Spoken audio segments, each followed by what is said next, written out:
Papá, ya no puedes opinar. No respondí, solo saqué mis ahorros y los dejé con deudas. Nunca imaginé que un pedazo de papel pudiera doler más que una bala. El empleado del banco me miró en silencio antes de decirlo. Don Salvador, según el registro, usted ya no es propietario del rancho El Encino. Me mostró el documento. Ahí estaba mi firma, mi nombre, y debajo los de Juan Herrera y Mariana Méndez, mi hija y mi yerno. El rancho que construí con 40 años de trabajo, avalado en 6 millones de pesos, había sido transferido a sus nombres. El notario aseguraba que yo estuve presente, firmando. Pero mientras ellos robaban mi vida, yo estaba en el hospital, velando a mi esposa Clara. Salí del banco con la vista nublada, pensando en una sola cosa: no gritaría, no lloraría, solo esperaría. Y cuando llegara el momento, ellos sabrían lo que significa el silencio de un hombre humillado. Pero para entender cómo llegué a ese momento, tenemos que volver al día en que me mandaron callar. Antes de continuar, suscríbanse al canal y díganos en los comentarios desde dónde nos están escuchando. Mi nombre es Salvador Méndez y tengo 72 años. El almuerzo del domingo debería haber sido lo que siempre fue: tortillas calientes sobre la mesa de madera, el olor del mole que Mariana preparaba como su madre le enseñó, y las voces de la familia llenando la casa que construí ladrillo por ladrillo. Pero ese domingo algo cambió para siempre. Ese domingo aprendí que en mi propia casa ya no tenía voz. Juan Herrera, mi yerno, estaba sentado en la cabecera de la mesa, en mi lugar. Con esa seguridad que solo tienen los hombres que creen que el mundo les debe algo, hablaba de negocios, de contratos, de planes para expandir la producción del rancho. Yo escuchaba en silencio, masticando despacio, sintiendo cómo cada bocado se volvía más difícil de tragar. «Necesitamos modernizar todo», decía Juan, gesticulando con el tenedor. «Los métodos viejos ya no funcionan, suegro. Este rancho podría dar el triple si invirtiéramos en tecnología». Dejé el vaso de agua sobre la mesa, más fuerte de lo que pretendía. El sonido hizo que todos voltearan. «Juan», dije, y mi voz salió más cansada de lo que esperaba. «Este rancho ha dado frutos durante 40 años.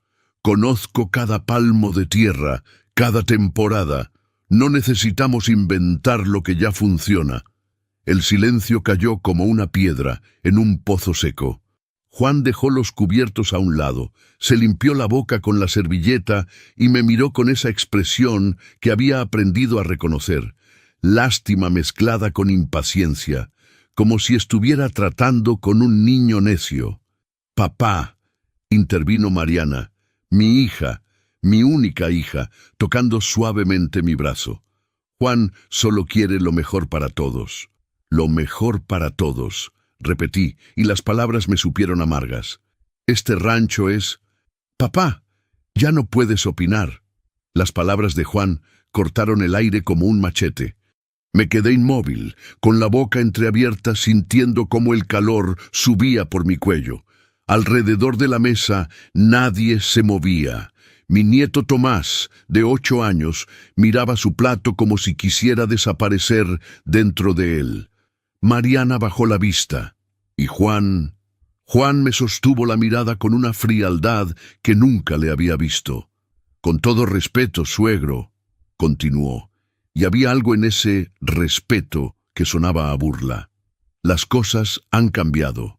Necesitamos tomar decisiones rápidas, y bueno, a su edad es mejor que descanse. Nosotros nos encargamos». La risa vino después, breve, seca, pero suficiente. Juan soltó una risita mientras volvía a su plato, como si hubiera hecho un comentario intrascendente sobre el clima. Y Mariana... Dios mío, Mariana también sonrió. Una sonrisa pequeña, casi disculpándose, pero que me atravesó el pecho como alambre de púas. No dije nada más durante el resto del almuerzo. Masqué mecánicamente. Bebí agua. Asentí cuando alguien me pasaba algo, pero por dentro algo se quebró. O tal vez no se quebró, sino que se endureció, como el metal que se templa en el fuego.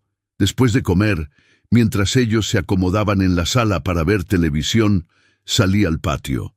El sol de abril pegaba fuerte sobre las cercas de madera, sobre los corrales donde pastaba el ganado que compré con mis primeros ahorros.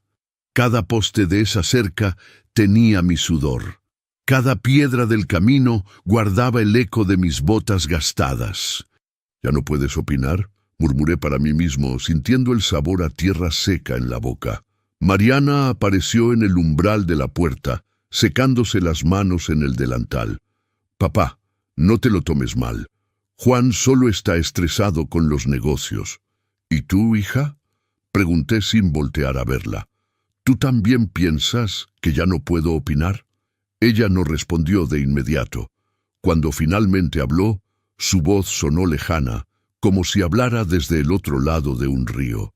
«Papá, solo queremos que descanses. Te lo mereces». Descansar. Qué palabra tan bonita para decir hazte a un lado. Esa noche, acostado en la cama que compartí con Clara durante 45 años, miré al techo y pensé en su ausencia. Hacía apenas 6 meses que la había perdido. 6 meses desde que cerró los ojos en el hospital mientras yo le sostenía la mano. Y ahora, la casa que construimos juntos se sentía como territorio enemigo. Juan dormía en el cuarto de huéspedes, pero no como huésped, como dueño. Mariana evitaba mis ojos cuando hablábamos de dinero o de decisiones, y yo, Salvador Méndez, 72 años, 4 décadas de trabajo, me había convertido en un estorbo dentro de mi propia vida. Pero en ese silencio oscuro de la madrugada, mientras el viento movía las cortinas y traía el olor del campo, tomé una decisión. No volvería a discutir. No volvería a alzar la voz. No daría explicaciones ni pediría respeto. En lugar de eso, haría algo que ellos jamás esperarían de un viejo que ya no puede opinar.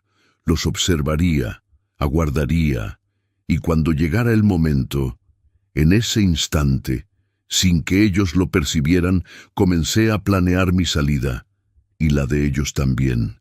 El rancho El Encino nació de mis manos vacías y la fe ciega de una mujer llamada Clara. Los días siguientes a aquella humillación del domingo transcurrieron en un silencio pesado, pero mi mente viajaba constantemente al pasado. A 1978, cuando estas tierras no eran más que monte seco y piedras. Clara tenía 25 años y yo 28. Recién casados, sin más capital que 400 pesos ahorrados y un sueño que a todos les parecía locura. «Salvador», me había dicho Clara aquella tarde, mientras mirábamos el terreno árido bajo el sol implacable. «Si cavamos juntos, florecerá». Y cavamos. Durante 3 años, cavamos. Levantamos la primera cerca con postes de mezquite que yo mismo cortaba al amanecer.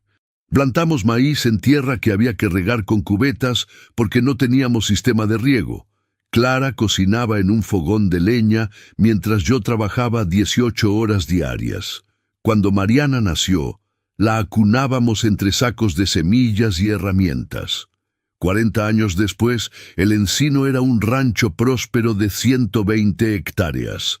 Ganado de calidad, alfalfa que vendíamos a ranchos vecinos, 2 tractores, un sistema de riego por goteo que instalé con préstamos que pagué religiosamente durante 10 años. Todo valuado, según el último avalúo, en 6 millones de pesos. Y ahora, sentado en el patio que construí con mis propias manos, veía a Juan Herrera dar órdenes a los peones como si hubiera nacido dueño de todo esto. «Don Salvador», me llamó Esteban, el capataz que trabajaba conmigo desde hacía 22 años. «¿Está bien?» «Estoy bien, Esteban», mentí, sin apartar la vista de Juan. Mi yerno había llegado a nuestras vidas hace 5 años, ingeniero agrónomo, decía, hombre de negocios.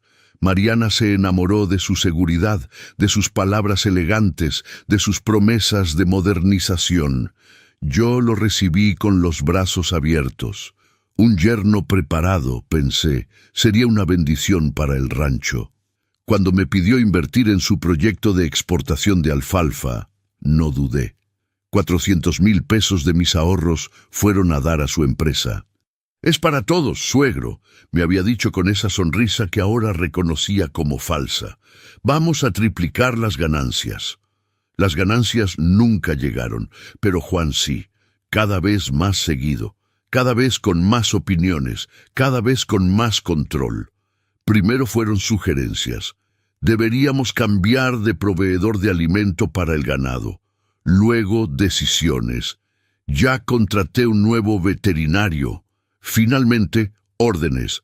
Los peones trabajarán el domingo. Necesitamos aumentar la producción. Mariana, mi hija, se había convertido en su eco. Repetía sus palabras, defendía sus decisiones, y cuando yo intentaba opinar, ella miraba hacia otro lado, como si mis 40 años de experiencia fueran polvo que el viento debía llevarse. Una tarde, 2 semanas después del almuerzo donde me callaron, encontré a Juan en mi oficina. Estaba revisando los contratos de venta del ganado, con papeles desparramados sobre el escritorio que Clara me regaló en nuestro 20º aniversario. «Juan, ¿qué haces con esos documentos?» «Revisando los contratos, suegro», respondió sin levantar la vista. «Hay que optimizar. Estamos perdiendo dinero con intermediarios. Esos intermediarios son gente de confianza. 30 años trabajando con ellos». «Exacto, 30 años. Es momento de cambiar». Me acerqué al escritorio. Sentí el olor del café viejo en su taza, mezclado con el aroma de su colonia cara. Estiré la mano para tomar uno de los contratos, pero Juan lo apartó suavemente. «Tranquilo, don Salvador, ya me encargo yo. Usted mejor descanse». Esa palabra otra vez, descanse, como si descansar fuera mi único propósito. «Juan, este rancho es de la familia», me interrumpió y esta vez sí me miró. «Y la familia necesita que sea rentable. Con todo respeto, sus métodos son antiguos». Salí de la oficina con las manos temblando, no de miedo, de rabia contenida. Esa noche, Mariana preparó pozole, mi platillo favorito. Lo sirvió en silencio, evitando mis ojos como había hecho durante semanas. Juan comía con apetito, hablando de nuevos proyectos, de inversiones, de contactos en la ciudad.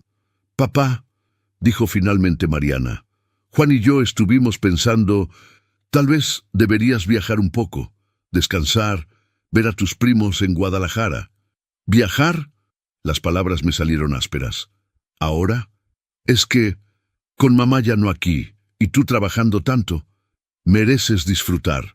«Disfrutar». Otra palabra elegante para decir «vete». «Estoy bien aquí», respondí. Juan dejó la cuchara y se limpió la boca con calma estudiada.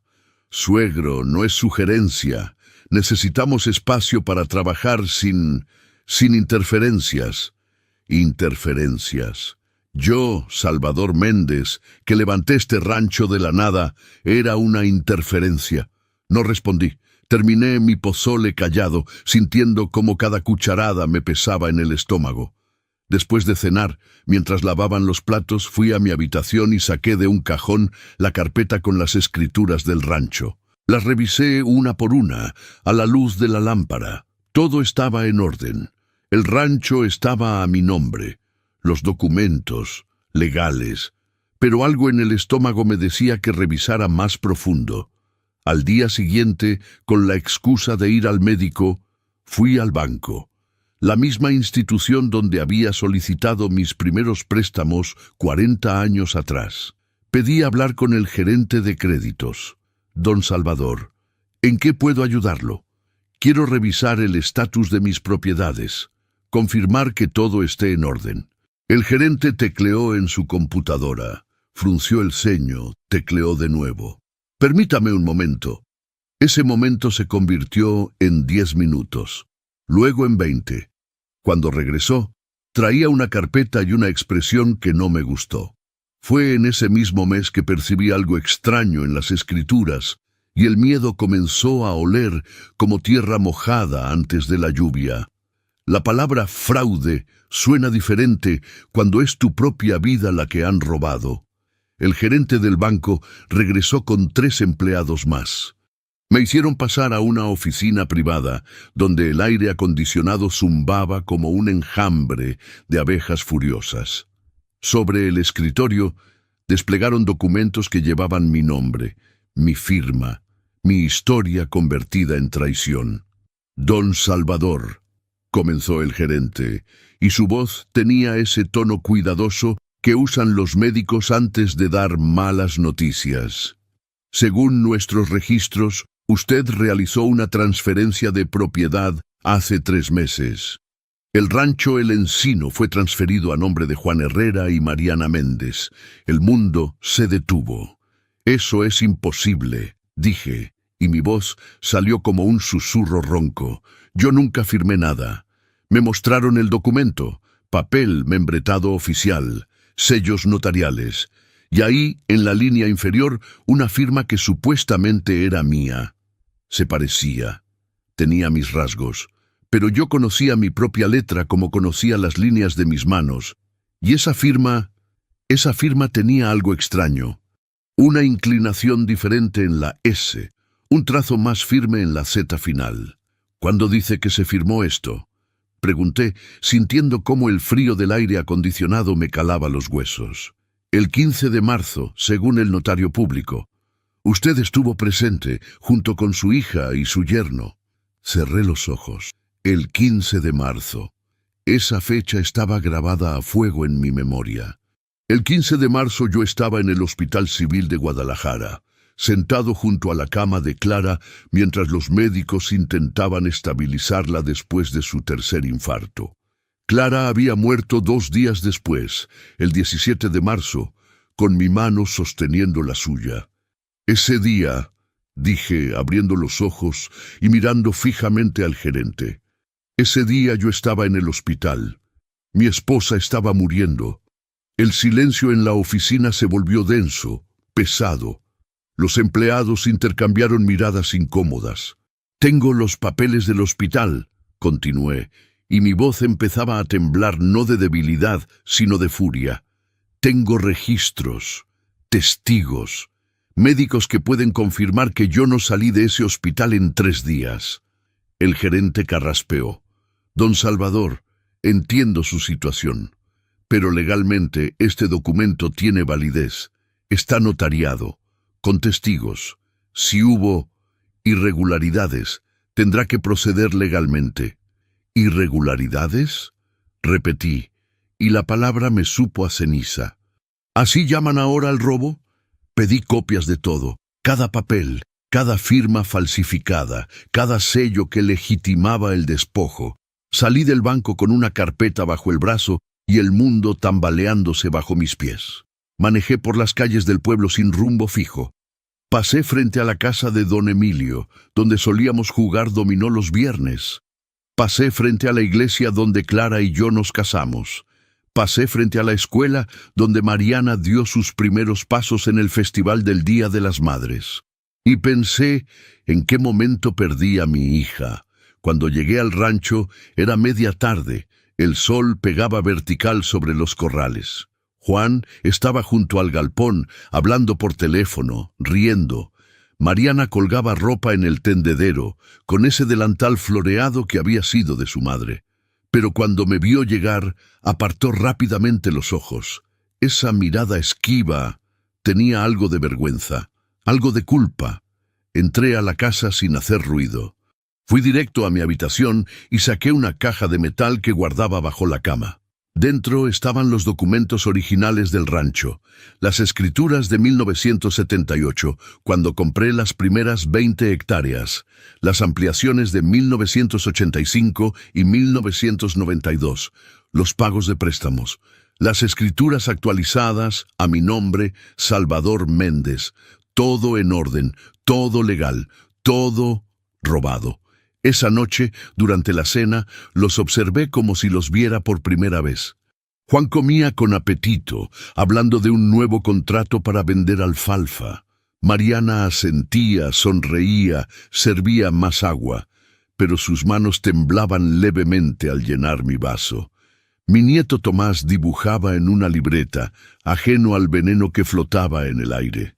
«¿Cómo estuvo tu día, papá?», preguntó Mariana, y había algo forzado en su alegría. «Tranquilo», respondí. Fui al banco, asuntos personales.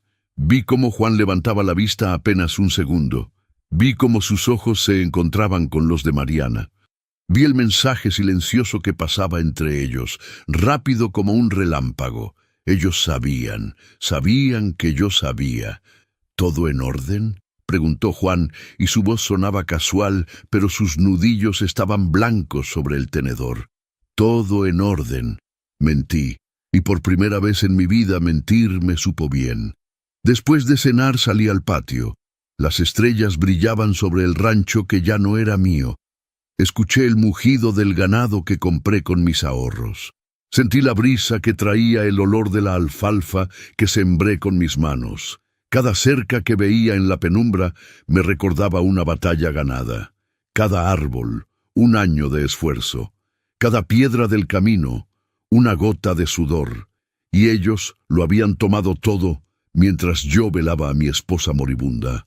Esteban, el capataz, se acercó con su andar pausado de hombre que ha trabajado la tierra toda su vida. «Don Salvador, ¿está bien?». «Esteban», dije, y mi voz sonó extrañamente calmada. «¿Has notado algo raro últimamente? ¿En los papeles? ¿En las decisiones?». El viejo capataz miró hacia la casa, donde las luces de la sala brillaban cálidas. «Don Salvador, no es mi lugar opinar. Pero sí, he notado cosas. Don Juan ha estado moviendo ganado sin consultarle, ha cambiado contratos. ¿A qué, Esteban?». «Ha estado hablando de hipotecar el rancho». Las palabras cayeron sobre mí como piedras. No dije nada más. Le di las buenas noches a Esteban y volví a mi habitación. Me senté en la cama que compartí con Clara durante 45 años. Acaricié su fotografía sobre el buró. «Perdóname, Clara», susurré. «Perdóname por no proteger lo que construimos». Pero mientras las lágrimas rodaban por mis mejillas arrugadas, algo más crecía en mi pecho. No era solo dolor, no era solo traición, era determinación. Ellos me habían quitado la voz, me habían quitado el respeto, me habían quitado mi rancho. Pero lo que no sabían, lo que nunca imaginaron, es que un hombre de 72 años que construyó un imperio de la nada, también sabe cómo destruir uno. Ellos todavía reían esa noche, sin imaginar que el viejo callado ya había comenzado a cavar sus tumbas financieras. El primer cambio llegó un martes por la mañana. Las cerraduras de la oficina eran nuevas. Intenté abrir la puerta con mi llave como había hecho durante 40 años. La llave giró en el vacío. Probé de nuevo, pensando que tal vez el mecanismo se había trabado con el polvo. Nada. La cerradura había sido cambiada. «¿Buscas algo, suegro?». Juan apareció detrás de mí con 2 tazas de café humeante. Me ofreció una con una sonrisa que no llegaba a sus ojos. «La puerta no abre», dije, señalando lo obvio. «Ah, sí. Cambiamos las cerraduras ayer, por seguridad, ya sabes, con tanto empleado entrando y saliendo. Toma, aquí está tu café». No me ofreció una llave nueva. Simplemente se quedó ahí, aguardando a que me fuera. «Necesito revisar los contratos de...». «Ya yo me encargué de eso», me interrumpió. «Todo bajo control. Mejor disfruta tu café en el patio. Está hermosa la mañana». Me alejé con la taza en la mano, sintiendo como el calor me quemaba los dedos. Desde el patio vi a Juan entrar a mi oficina. A través de la ventana lo vi sentarse en mi silla, colocar sus pies sobre mi escritorio. Los días siguientes fueron una sucesión de pequeños despojos. Esteban vino a preguntarme sobre la siembra de alfalfa en el lote norte, como había hecho cada temporada durante 22 años. Antes de que pudiera responder, Juan apareció. Esteban, de ahora en adelante, todas las decisiones pasan por mí. Don Salvador está retirado. ¿Retirado? Esteban me miró confundido. Retirado, confirmó Juan con firmeza. Es lo mejor para todos. Esteban se fue sin esperar mi respuesta, porque ya no había respuesta que esperar. Una semana después, encontré a todos los peones reunidos junto al galpón. Juan estaba al frente con una tableta en la mano, hablando de nuevos horarios, nuevas cuotas de trabajo. A partir de mañana, trabajarán también los domingos. Necesitamos duplicar la producción. Pero don Juan, protestó Esteban, los domingos siempre han sido para descansar. Don Salvador ya no toma decisiones aquí. Las palabras flotaron en el aire caliente de mayo.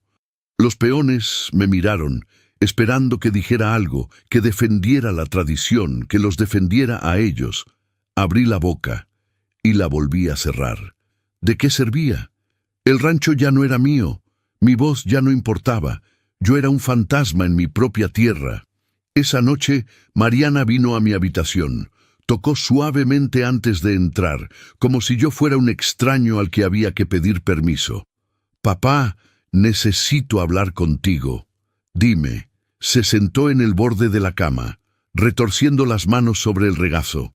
Tenía ojeras, como si no durmiera bien. Parte de mí quiso consolarla, la otra parte solo sentía vacío. «Papá, sé que todo esto es difícil para ti, pero es solo para organizarnos mejor. Juan tiene experiencia en administración. Tú has trabajado tanto tiempo, mereces descansar, esa palabra otra vez. Descansar, como si fuera un caballo viejo que hay que llevar al potrero a morir en paz. ¿Y las cerraduras, hija? ¿Eso también es organización?» Ella desvió la mirada. «Es por seguridad. Hay papeles importantes, contratos, papeles que yo firmé, contratos que yo negocié. Papá, por favor, no hagas esto más difícil». «¿Difícil para quién, Mariana?» Ella se levantó, las lágrimas brillando en sus ojos, pero no eran lágrimas de arrepentimiento, eran lágrimas de frustración, de una hija que quería que su padre simplemente obedeciera y desapareciera. «Para todos», respondió. «Para todos, papá». Salió de la habitación cerrando la puerta con suavidad. El sonido del pestillo fue como una lápida cayendo sobre una tumba. Los días se convirtieron en semanas, y yo me convertí en un huésped en la casa que construí ladrillo por ladrillo. Ya no me sentaba en la cabecera de la mesa. Ese lugar era de Juan. Yo me sentaba a un lado, donde antes se sentaban las visitas ocasionales. Comía callado mientras ellos hablaban de planes, de inversiones, de futuros que no me incluían. Por las mañanas caminaba por el rancho como un espectro. Los peones me saludaban con respeto, pero ya no me consultaban. Las decisiones venían de Juan, las órdenes venían de Juan. El rancho respondía a Juan. Una tarde encontré a mi nieto Tomás llorando detrás del establo. «¿Qué pasó, hijo?» Papá me gritó, sollozó. Le pregunté si podías enseñarme a montar como prometiste y se enojó. Dijo que tú ya no mandas aquí. Abracé al niño, sintiendo su cuerpecito temblar contra mi pecho, y en ese momento algo dentro de mí se cristalizó. No era rabia, no era dolor, era claridad absoluta. Ellos podían quitarme la oficina, podían quitarme la silla en la mesa, podían quitarme el respeto de los empleados, podían incluso quitarme el rancho con papeles falsificados, pero había una cosa que no podían quitarme: el tiempo, y yo tenía paciencia. 72 años de vida me habían enseñado que la venganza no se grita. Se cocina a fuego lento, como el mole que Clara preparaba durante horas hasta que cada ingrediente revelaba su verdadero sabor. Esa noche me senté en el portal de la casa mirando las estrellas. Escuché las risas de Juan y Mariana dentro, celebrando algún nuevo logro. Escuché el tintineo de copas de vino que probablemente compraron con mi dinero. Y sonreí. Era una sonrisa pequeña, amarga, pero sonrisa al fin, porque mientras ellos celebraban su victoria, yo ya estaba trazando mi estrategia. Mientras ellos dormían tranquilos pensando que habían ganado, yo contaba cada movimiento que haría para recuperar lo que era mío. No con gritos, no con violencia, no con lágrimas, con silencio, con paciencia, con la sabiduría de un hombre que construyó un rancho de la nada y que por lo tanto sabía exactamente cómo desmontarlo todo. Un viejo callado es peligroso, porque nadie sabe qué piensa, nadie sabe qué planea, nadie imagina de qué es capaz hasta que es demasiado tarde. Y para Juan y Mariana ya casi era demasiado tarde. Lo que ellos no sabían es que el silencio de un hombre traicionado vale más que cualquier herencia. Don Hilario Vargas tenía 84 años y una memoria más afilada que la de cualquier computadora. Lo encontré en su despacho del centro, un lugar que olía a libros viejos y tabaco de pipa. Las paredes estaban forradas de códigos civiles, jurisprudencias y fotografías de casos ganados durante 60 años de ejercicio.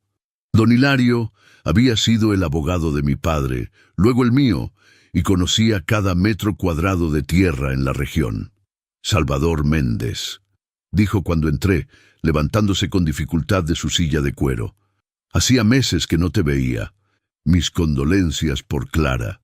Era una gran mujer. Gracias, Hilario. Siéntate. Por tu cara, vienes a algo más que una visita de cortesía. Le entregué la carpeta con todos los documentos, las escrituras falsificadas, los registros del banco, los papeles del hospital que probaban que yo estaba en Guadalajara el día de la supuesta firma. Don Hilario se puso sus lentes de lectura y revisó cada página con la meticulosidad de un orfebre examinando oro. El silencio se extendió por 20 minutos. Solo se escuchaba el tic-tac del reloj antiguo en la pared y el roce de las páginas. Finalmente, se quitó los lentes y me miró con una expresión que no podía descifrar. Salvador, esto es fraude notarial, falsificación de firma, despojo. Son delitos graves. Lo sé. ¿Quieres proceder legalmente porque puedo? No, lo interrumpí. Todavía no. Don Hilario arqueó una ceja. Entonces, quiero saber si hay forma de recuperar mi rancho sin que ellos se den cuenta. Legalmente, quiero que crean que ganaron hasta que sea demasiado tarde. Una sonrisa lenta apareció en el rostro arrugado del viejo abogado. Ahora entiendo por qué tu padre siempre decía que eras el más astuto de sus hijos. Pasamos las siguientes 2 horas revisando cada detalle.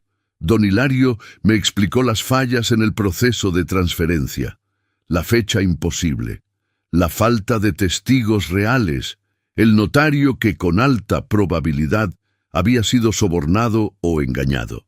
Pero hay algo más, dijo don Hilario, golpeando suavemente el escritorio con su pipa. Si ellos intentan hipotecar o vender el rancho, necesitarán documentación adicional. Y ahí es donde podemos actuar. Podemos bloquear cualquier transacción alegando inconsistencias en las escrituras, sin que ellos sepan que fui yo, sin que ellos sepan que fuiste tú, al menos no inmediatamente. ¿Cuánto tiempo necesitas? Dame 2 semanas. Moveré los papeles necesarios. Presentaré las inconsistencias ante el registro público. Cuando intenten usar esas escrituras falsas para cualquier trámite, se encontrarán con un muro. Salí del despacho de don Hilario con algo que no había sentido en semanas: esperanza. No era la esperanza ingenua de que todo se arreglaría solo. Era la esperanza fría y calculada de un hombre que sabe exactamente qué hacer para recuperar lo que le robaron. Pero primero necesitaba proteger lo que aún tenían acceso: mi dinero. Al día siguiente, con la excusa de ir al médico, visité las 3 sucursales bancarias donde tenía cuentas. En la primera retiré 800,000 pesos, en la segunda 940,000. En la tercera, 600,000 pesos. En total, 2,340,000 pesos en efectivo. El dinero de mi vida, los ahorros de 40 años, la pensión de Clara, las ganancias del rancho que aún me pertenecían legalmente. «Don Salvador», me preguntó el gerente del último banco, «¿está seguro?» «Es mucho dinero en efectivo». «Completamente seguro. Voy a invertir en un negocio». Mentira. Iba a protegerlo de las manos que ya me habían robado una vez. Abrí una cuenta nueva en un banco en la ciudad vecina, a 2 horas de distancia. Una cuenta que solo yo conocía. Deposité el efectivo completo. 2,340,000 pesos que Juan y Mariana jamás encontrarían. Cuando regresé al rancho esa tarde, venía con las manos vacías, pero con el paso más ligero. Juan estaba en el patio, supervisando la carga de alfalfa. «¿Cómo estuvo el médico, suegro?» «Bien, bien, solo chequeos de rutina». «¿Y qué dijo?» «Todo en orden». Había algo en su tono, una curiosidad fingida que ocultaba otra cosa. Sospecha, miedo. «Todo en orden para un hombre de mi edad», respondí, encorvándome un poco más de lo necesario. Aunque me recetó más medicamentos. La presión, ya sabes, y me dijo que evite las tensiones. Vi cómo Juan relajaba los hombros, cómo su sonrisa se volvía más genuina. «Por eso mismo, suegro, deja que nosotros nos encarguemos de todo. Tú solo descansa». Esa noche, en la cena, actué mi papel a la perfección. Temblé un poco al servir agua. Dejé caer el tenedor una vez. Pedí que repitieran las cosas porque no escuché bien. Me quejé de la espalda, del cansancio, de la edad. Mariana me miró con lástima genuina. «Papá, ¿quieres que llamemos al doctor?» «No, hija, solo estoy cansado». Muy cansado. Y lo estaba. Pero no del tipo de cansancio que ellos imaginaban. Estaba cansado de fingir debilidad cuando por dentro era puro acero templado. Estaba cansado de escuchar sus planes cuando yo ya tenía los míos en marcha. Estaba cansado de verlos celebrar una victoria que estaba a punto de convertirse en su peor pesadilla.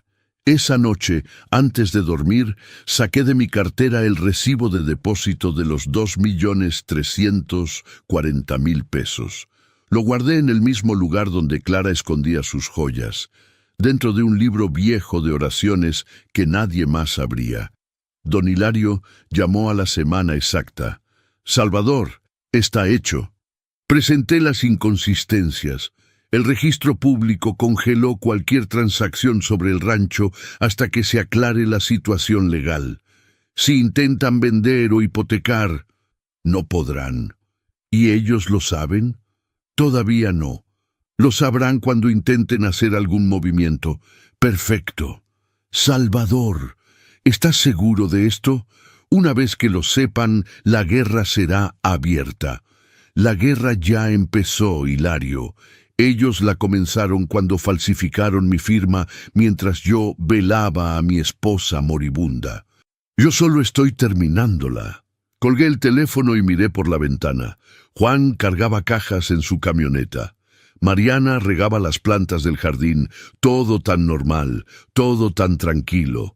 No sabían que el piso bajo sus pies ya estaba agrietándose, que el rancho que creían suyo estaba atrapado en un limbo legal, que el dinero que pensaban usar ya había volado. Y lo mejor de todo, no tenían idea de que el viejo decrépito que arrastraba los pies y olvidaba las cosas estaba jugando una partida de ajedrez que ellos ni siquiera sabían que había comenzado. Mientras ellos dormían tranquilos, yo firmaba el documento que sellaría su destino. La trampa se cerró un jueves por la mañana, cuando Juan regresó del banco con el rostro del color de la ceniza. Yo estaba en el portal, meciendo lentamente en la silla que Clara me regaló en mi cumpleaños 50. Fingía dormir, con el sombrero sobre el rostro y las manos cruzadas sobre el pecho, pero por debajo del ala observaba todo. Juan bajó de la camioneta dando un portazo que espantó a las gallinas. Mariana salió corriendo de la cocina. ¿Qué pasó? ¿Conseguiste el préstamo? No. La voz de Juan temblaba. No lo conseguí. Algo está mal, muy mal. ¿Qué quieres decir? El rancho, las escrituras. El banco dice que hay inconsistencias en la documentación, que no pueden procesar ninguna hipoteca hasta que se aclare la situación legal del inmueble.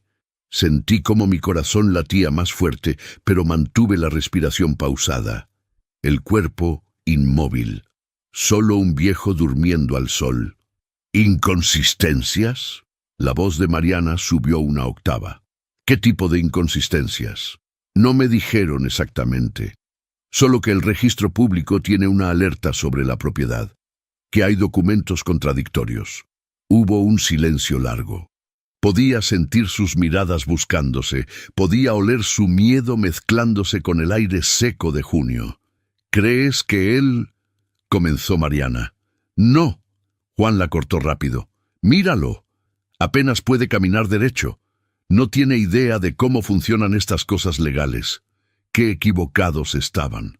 Pero Juan, necesitamos ese dinero, la empresa, las deudas. Lo sé, Mariana. Lo sé. Esperé hasta que entraron a la casa antes de abrir los ojos. El sol brillaba con fuerza sobre las tierras que me habían robado, sobre las cercas que levantaron mis manos, sobre el futuro que ellos creían haber asegurado y que ahora se desmoronaba como arena entre sus dedos. Las siguientes semanas fueron un descenso al infierno, y yo tuve un asiento de primera fila. Juan empezó a recibir llamadas, muchas llamadas, proveedores exigiendo pagos, socios reclamando inversiones, el banco presionando por un préstamo anterior que yo desconocía. Cada día su rostro se veía más demacrado, más gris, más desesperado. Mariana dejó de sonreír. Las ojeras se hicieron permanentes en su cara, los platos en la mesa disminuyeron en cantidad y calidad. Ya no había vino en las cenas, ya no había risas. Una noche escuché gritos desde su habitación. «Te dije que era arriesgado». La voz de Mariana atravesaba las paredes. «Te dije que esperáramos. Necesitábamos expandir el negocio», respondía Juan. «¿Cómo iba a saber que el viejo...» «¿Que el viejo qué, Juan?» «¿Qué?» Silencio. Un silencio que pesaba como plomo. Al mes siguiente, los hombres del banco llegaron, no al rancho, sino a la empresa de exportación de Juan en el pueblo. Yo me enteré por Esteban, quien lo escuchó de un primo que trabajaba en la presidencia municipal. «Don Salvador», me dijo Esteban en voz baja, mientras revisábamos las cercas del lote oeste. «Dicen que don Juan debe 1.800.000 pesos, que embargaron las oficinas, que la empresa quebró». ¿1.800.000 pesos? Repetí, fingiendo sorpresa. Eso dicen, patrón. Y hay más. Dicen que invirtió mal, que apostó a un negocio que no resultó, que ahora los acreedores quieren su dinero. Esa tarde, cuando regresé a la casa, encontré a Juan sentado en los escalones del portal. Tenía la cabeza entre las manos. A su lado, una botella de tequila medio vacía. Me senté junto a él sin decir nada. El silencio se extendió como una sombra. «Lo perdí todo, suegro», dijo finalmente, su voz quebrada. «Todo. La empresa, los contratos, los ahorros, todo». «¿El rancho?», pregunté con suavidad. «No puedo tocarlo. Hay algún problema legal que no entiendo. El abogado dice que podría tomar meses resolver, y no tengo meses. Los acreedores me están presionando. Quieren embargar todo lo que tengo». ¿Todo? La camioneta, los muebles, hasta las herramientas de la empresa. Y si no pago en 30 días... Su voz se quebró. Dicen que pueden ir tras Mariana también. Tras sus cosas. Tras... No terminó la frase. Se llevó la botella a los labios y bebió largo. «Juan», dije, y mi voz sonó más suave de lo que él merecía. «¿Qué hiciste con los 400.000 pesos que te presté?» Él no respondió. «No hizo falta. Los perdiste, ¿verdad? En ese negocio que quebró. Iba a salir bien», susurró. «Iba a multiplicarse. Íbamos a estar bien, todos. Pero no salió bien. No. Me levanté despacio, fingiendo el esfuerzo de la edad. Miré el horizonte donde el sol comenzaba a ponerse, pintando el cielo de naranja y púrpura. Ahora sí, Juan, dije con calma absoluta. Ahora sí el campo es de quien lo trabaja. Lo dejé ahí con su botella y su derrota. 3 días después, Mariana tocó la puerta de mi habitación. Eran las 11 de la noche. Cuando abrí, la encontré con los ojos hinchados de llorar. «¡Papá!». Su voz era un hilo delgado. «Necesito hablar contigo». «Pasa, hija». Se sentó en el borde de la cama, en el mismo lugar donde se sentaba Clara cuando necesitaba desahogarse. Por un momento vi a la niña que fue, la que me abrazaba cuando tenía miedo, la que me pedía que la cargara después de caerse del columpio. «Papá, lo siento tanto». «¿Qué es lo que sientes, Mariana?» «Todo, haberte callado, haberte apartado, haber permitido que Juan...». Las lágrimas rodaban por sus mejillas. «Papá, estamos en la ruina, los acreedores van a quitarnos todo, no sé qué hacer». La miré en silencio. Parte de mí quería consolarla. La otra parte, la parte que había sido humillada, despojada y traicionada, solo sentía un vacío frío. «¿Y qué esperas que haga yo, hija?» «No lo sé, solo necesitaba decírtelo, necesitaba que supieras que me arrepiento». Se levantó para irse, pero antes de abrir la puerta, me volteó a ver una última vez. «Papá, ¿tú tuviste algo que ver con lo del banco?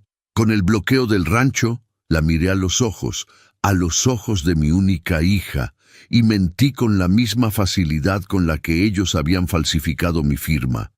«Hija, yo apenas puedo recordar dónde dejé mis lentes.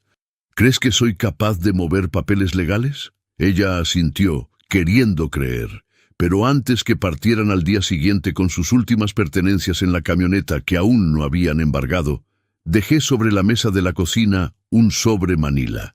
Pero lo que ellos hicieron después superó cualquier traición anterior. El sobre Manila permaneció sobre la mesa durante 3 días antes de que regresaran. Yo lo miraba cada mañana mientras tomaba mi café. Sabía lo que contenía. Sabía el peso de esos papeles. Sabía que dentro estaban las pruebas definitivas, documentos que probaban el fraude de manera irrefutable, testimonios notariados, declaraciones juradas de los médicos del hospital. Ese sobre no era para castigarlos hoy, era para recordarles, cuando llegara el momento, que yo todavía tenía la última palabra. Esteban me mantenía informado de todo. Juan había vendido la camioneta para pagar parte de la deuda. Mariana había empeñado sus joyas, incluso el anillo que Clara le regaló en su boda. Vivían ahora en una casa rentada en el pueblo, un lugar pequeño cerca de la carretera donde el ruido de los tráilers no dejaba dormir por las noches. «Don Salvador», me dijo Esteban una tarde, «¿usted sabía que ellos falsificaron las escrituras?» «Lo sospechaba», respondí sin mentir del todo. «¿Y por qué no hizo nada antes?» «Porque a veces, Esteban, la justicia no se grita, se siembra. Y cuando crece, da frutos amargos que quien los sembró debe cosechar». El viejo capataz asintió lentamente, como entendiendo algo más profundo que mis palabras. Fue un sábado por la tarde cuando escuché el sonido de un motor conocido en el camino de entrada.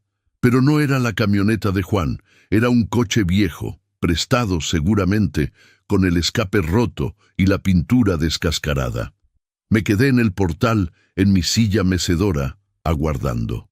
Juan bajó primero, y no era el mismo hombre. El yerno orgulloso que se sentaba en mi lugar, que daba órdenes y sonreía con suficiencia, había desaparecido. Este Juan tenía la espalda encorvada, la ropa arrugada, una barba de varios días que no era estilo sino abandono. Mariana bajó después, cargando a Tomás de la mano. Mi nieto había crecido en estos meses, pero sus ojos tenían una tristeza que ningún niño debería conocer. Mariana tampoco se atrevía a mirarme directamente. Se quedaron al pie de los escalones, como mendigos esperando permiso para entrar a un lugar que alguna vez consideraron suyo. Don Salvador, comenzó Juan, y su voz se quebró. Venimos a... Necesitamos hablar con usted. Hablen, dije sin levantarme de mi silla. Juan subió un escalón, luego se detuvo. Las lágrimas ya corrían por su rostro sin que hiciera esfuerzo por ocultarlas. Perdón, eso es lo que vengo a decir. Perdón, suegro. Perdón por todo. Por callarle. Por desplazarle. Por... Tragó saliva con dificultad. Por lo de las escrituras. Ahí estaba, la confesión. Las palabras que habían estado atrapadas en el aire durante meses. ¿Las escrituras? Pregunté con calma, como si no supiera de qué hablaba. Yo falsifiqué su firma, continuó Juan, cayendo de rodillas. Fue idea mía. Convencí a Mariana de que era lo mejor. Le dije que usted estaba viejo, que necesitábamos asegurar el futuro, que... Sollozó abiertamente. Mentí. Manipulé. Robé. Soy un ladrón, don Salvador. Un miserable ladrón. Mariana permanecía varios pasos atrás, con la mano de Tomás apretada contra la suya. Lloraba en silencio, sin hacer ruido, como Clara lloraba cuando no quería que nadie la escuchara. ¿Y tú, hija? Pregunté. ¿Tú también viniste a pedir perdón? Ella dio un paso adelante. Su voz salió apenas audible. Papá, yo sabía. No firmé los papeles, pero sabía lo que Juan iba a hacer. Y no lo detuve. Te traicioné también. Traicioné tu confianza, tu amor, todo lo que hiciste por mí. ¿Por qué? Fue la única pregunta que necesitaba respuesta. Porque tenía miedo, respondió Mariana. Miedo de que no hubiera suficiente para nosotros. Miedo de que Juan se fuera si las cosas no salían bien.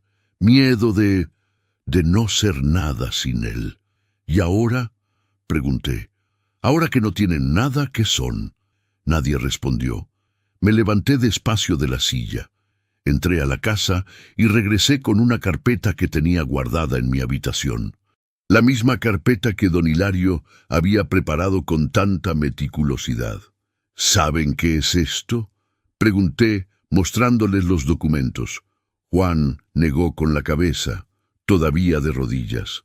Son las escrituras originales del rancho, las verdaderas, con todas las inconsistencias de sus documentos falsos expuestas, con la prueba de que yo estaba en el hospital cuando supuestamente firmé la transferencia, con los testimonios de los médicos, las enfermeras, hasta del empleado de la cafetería que me vendía café esas noches. Abrí la carpeta y les mostré el último documento, una escritura nueva, fechada apenas 2 semanas atrás. El rancho El Encino ha regresado a su dueño legítimo, Salvador Méndez. Todo legal, todo documentado, todo irreversible. El silencio que siguió fue más pesado que cualquier palabra. Papá, susurró Mariana, ¿desde cuándo? Desde que descubrí lo que hicieron. Desde el día que fui al banco y vi mi firma falsificada. Desde ese momento comencé a mover cada pieza del tablero. Juan levantó la vista y en sus ojos vi algo que me sorprendió. No era rabia, era alivio. El alivio de un hombre que finalmente puede dejar de cargar con el peso de su mentira. ¿Nos va a denunciar?, preguntó. La pregunta flotó en el aire caliente de julio. Miré a mi hija, que sostenía a mi nieto. Miré a Juan, destruido sobre los escalones de madera que construí con mis manos. Miré el rancho detrás de ellos, las tierras que seguían siendo mías, que siempre habían sido mías. No, respondí finalmente. No los voy a denunciar. Mariana dejó escapar un sollozo de alivio. Pero tampoco los voy a ayudar, continué. Ustedes cavaron su propia tumba financiera. Ustedes apostaron mi herencia y la perdieron. Ahora vivirán con las consecuencias. Está bien, dijo Juan, poniéndose de pie con dificultad. Es lo justo. Es más de lo que merecemos. Se prepararon para irse. Mariana se acercó como si fuera a abrazarme, pero se detuvo a medio camino. Entendía que ese derecho también lo había perdido. Adiós, papá. Adiós, hija. Los vi alejarse por el camino de tierra. El coche viejo tosió humo negro antes de arrancar. Tomás me saludó por la ventana trasera y yo levanté la mano en respuesta. Cuando el coche desapareció en la curva, regresé a la casa. Sobre la mesa de la cocina, el sobre Manila seguía aguardando. Lo tomé, sintiendo su peso. Dentro había algo que ni Juan ni Mariana sabían, algo que cambiaría todo una vez más si yo decidiera usarlo, pero no lo haría. Salí al patio trasero y encendí una fogata pequeña. Abrí el sobre y uno por uno eché los documentos al fuego. Las pruebas que podían haberlos llevado a prisión, los testimonios que hubieran destruido sus vidas completamente, las declaraciones que les hubieran quitado hasta la última esperanza. Observé cómo las llamas consumían el papel, cómo el humo negro subía al cielo limpio de la tarde. «¿Por qué lo hace, patrón?», preguntó Esteban, que había visto todo desde el corral. «Porque la venganza verdadera, Esteban, no es destruir al otro. Es reconstruirse uno mismo de forma tan completa que la ausencia del traidor se vuelve irrelevante. Pero antes que partieran, dejé sobre la mesa un sobre, y dentro de él, el golpe final que ellos nunca esperaban. Pero ese golpe nunca llegó, porque decidí que vivir con las consecuencias de sus actos sería castigo suficiente. 2 años después de la muerte de Clara, el rancho El Encino volvió a florecer. Me levanté antes del alba, como había hecho durante 50 años. Preparé café en la estufa de Clara, usando su olla favorita que tenía un mango torcido, pero que nunca me atreví a tirar.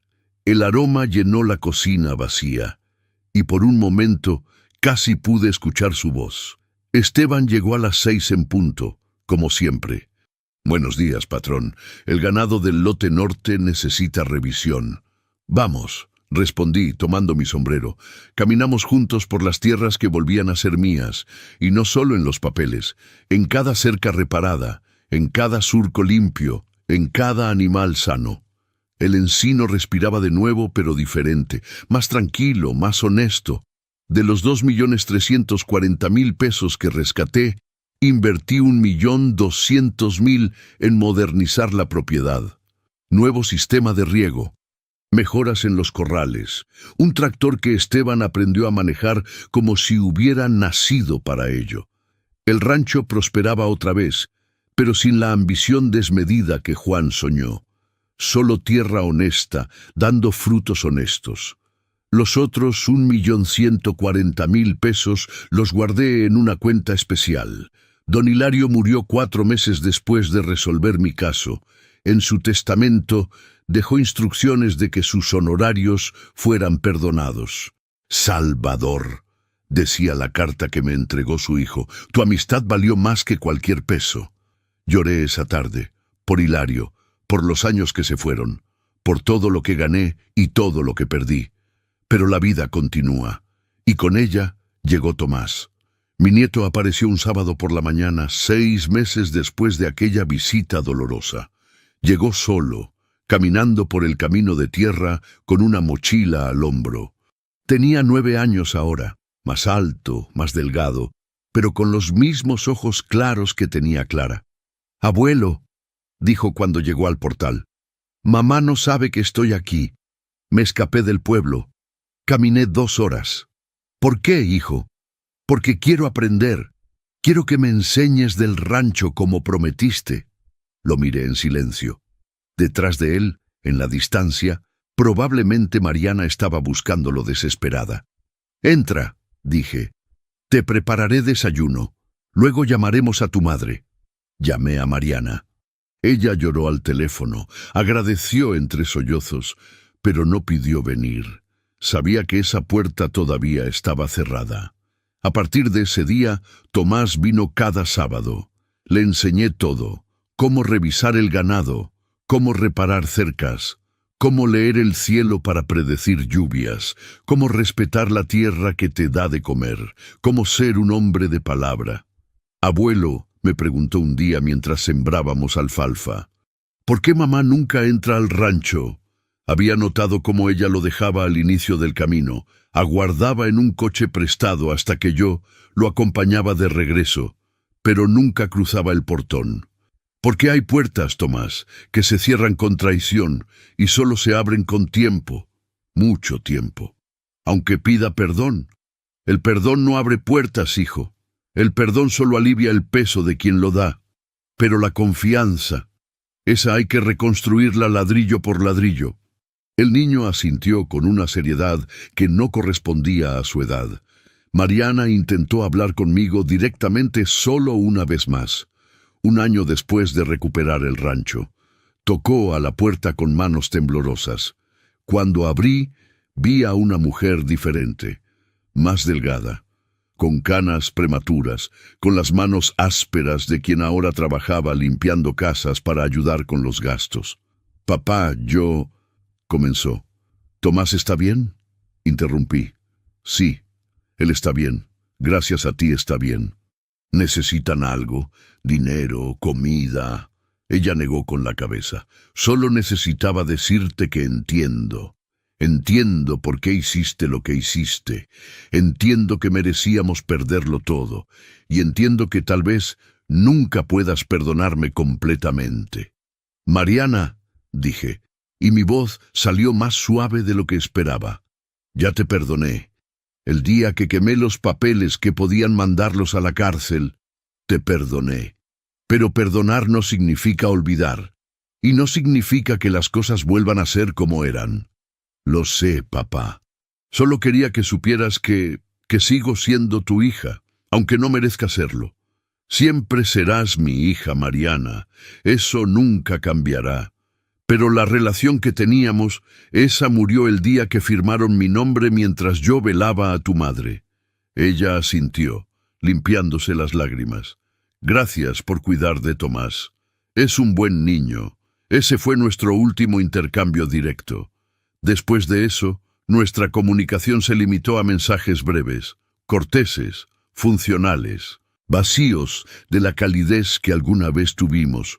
Juan nunca volvió al rancho. Según me contó Tomás, su padre trabajaba en la ferretería del pueblo, había dejado de beber y estaba pagando sus deudas centavo por centavo. Tardaría 10 años en saldarlas todas. «Papá dice que tú le enseñaste la lección más importante de su vida», me dijo Tomás un sábado. «¿Y cuál fue esa? Que no hay atajos para la dignidad, que todo lo que se construye con mentiras se derrumba con la verdad». Sonreí. Al menos algo había aprendido. Una tarde llamé a Tomás a mi oficina. Tenía 11 años ya y había demostrado no solo interés, sino respeto genuino por la tierra. «Hijo, quiero mostrarte algo». Saqué los documentos de la cuenta bancaria que había abierto a su nombre, 1.140.000 pesos creciendo con intereses. «Esto es tuyo, pero solo podrás acceder a este dinero cuando cumplas 25 años y únicamente si has demostrado que aprendiste a trabajar la tierra con honestidad». Sus ojos se abrieron enormes. «¿Por qué, abuelo?» «Porque el dinero que no se gana se pierde, porque la herencia más grande que puedo dejarte no son pesos, sino principios, y porque quiero que seas el hombre que tu padre no pudo ser». El niño abrazó mi cintura con fuerza. «Te lo prometo, abuelo, te lo prometo». El rancho volvió a ser lo que Clara y yo siempre quisimos, un lugar de paz, sin ambiciones desmedidas, sin planes imposibles. Solo tierra, trabajo y el ciclo eterno de siembra y cosecha. Una noche, exactamente 2 años después de la muerte de Clara, me senté en el portal bajo las estrellas. Tomás dormía en el cuarto de huéspedes, cansado después de aprender a herrar caballos. El viento soplaba suave, trayendo el olor de la tierra húmeda. «Lo hice, mi amor», susurré mirando al cielo. «Protegí lo nuestro, y tu bisnieto seguirá tus pasos». Una estrella fugaz cruzó el firmamento. El viento sopló más fuerte. moviendo las hojas de los árboles que plantamos hace 40 años. Y en ese sonido encontré paz. No respondí cuando me callaron, no grité cuando me robaron, no lloré cuando me traicionaron, solo aguardé, observé. Y cuando llegó el momento, recuperé lo que era mío sin violencia, sin venganza ciega, solo con la paciencia de un hombre de 72 años que sabe que la justicia verdadera no se apresura. El rancho, el encino seguirá aquí cuando yo ya no esté, y Tomás lo heredará, no por ser mi nieto, sino porque aprendió a amarlo como yo lo amé, a respetarlo como yo lo respeté, a trabajarlo como Clara y yo lo trabajamos durante toda una vida. Esa es mi venganza final, que lo que ellos intentaron robar con mentiras permanezca en la familia a través de la verdad. Y cuando Mariana vea a su hijo convertido en el nuevo dueño de estas tierras, entenderá que el legado de un hombre honesto siempre vence sobre las ambiciones de quienes olvidan de dónde vienen. Cerré los ojos, escuchando el canto de los grillos y sintiendo la brisa fresca de la noche. Por primera vez en años, dormí en paz absoluta. El rancho vuelve a florecer bajo mis manos y las de Tomás. Mariana intenta acercarse, pero el portón nunca se abre completamente. La paz no es alegría, es descanso. Enseñar al nieto es mi nuevo legado. Y el precio de la dignidad fue alto, pero valió cada peso retirado de sus manos.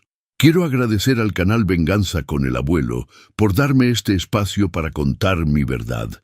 Si esta historia tocó algo dentro de ti, suscríbete, activa la campanita y déjame en los comentarios. ¿Perdonarías a un hijo que te traicionó? ¿O cerrarías la puerta para siempre? Gracias por escucharme.